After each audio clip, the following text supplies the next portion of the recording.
برای اینکه کار روی فاکتور خودمون رو شروع کنیم باید با یه مفهوم دیگه به نام مرج کردن آشنا بشیم. توی مرج کردن شما میتونید تعداد سلول مورد نظر خودتون رو بگیرید و اون سلول ها رو با هم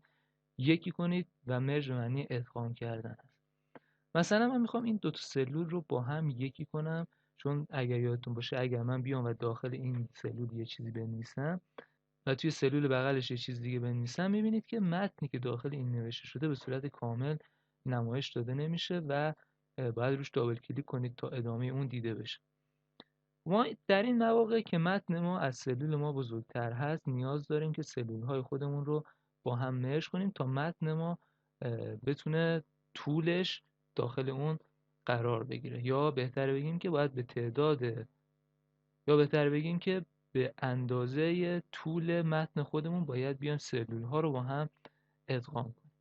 یا اگر لازم باشه در ارتفاع هم این کار رو انجام بدیم. خب برای اینکه سلول های خودمون رو یکی کنیم لازمه که 2، 4 یا هر تعداد سلول خودمون رو که باید حتما به صورت مستطیلی باشه، یعنی شما نمیتونید 3 تا سلول رو با هم ادغام کنید، بگیرید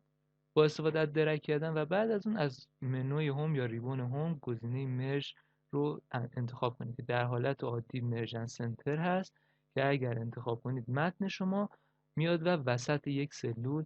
قرار میگیره. من میام این رو باز میکنم، میبینیم که حالتهای دیگه مرج رو هم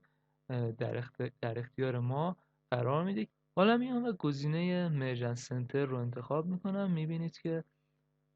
4 تا سلول من این دفعه یکی شد و وقتی که روی این قسمت کلیک میکنم میبینید که این بازه رو به صورت کامل برای من میگیره و حالا اگر توی اون تایپ کنم میبینید که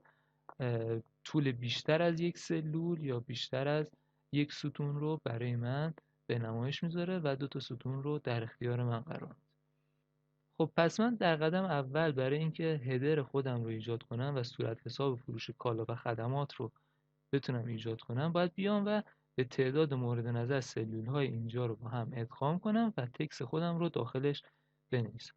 و اگر فاکتور پیش‌فرض خودمون رو اینجا قرار بدیم میبینید که از ستون I تا ستون V و سطر اول و دوم رو